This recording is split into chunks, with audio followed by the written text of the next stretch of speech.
میرا سوال یہ ہے کہ اللہ تعالی نے فرمایا ہے کہ ہر جو چیز پیدا کی جاتی ہے وہ انسانی فائدہ کے لیے ہوتی ہے، تو سور کا کیا فائدہ ہے؟ سور بھی جنگلوں میں جو ہوتے ہیں وہ بہت سارے گند بلا بھی کھا لیتے ہیں، اس کا بھی کوئی فائدہ ہوتا ہوگا نا. ٹھیک ہے، ابھی تک میں نے کوئی ریسرچ میرے سامنے نہیں ایسی آئی. جب آئے گی تو پتہ کر کے کوئی ہے نا کوئی نکال کے دے دیں جی تو آئے گی تو تم بتائیں گے. لیکن بہرحال کوئی نہ کوئی فائدہ اس کا ہوگا جو پیدا کیا اللہ تعالیٰ نے. جی ٹھیک ہے. جی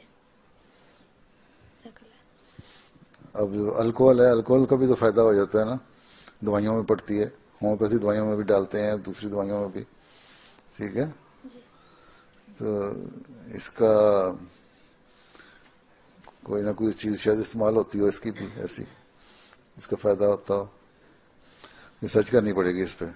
تم اس پہ ریسرچ کرو، تم تو چھوٹے ہو، کوئی اور ریسرچ کر سکتے ہیں انٹرنیٹ پہ.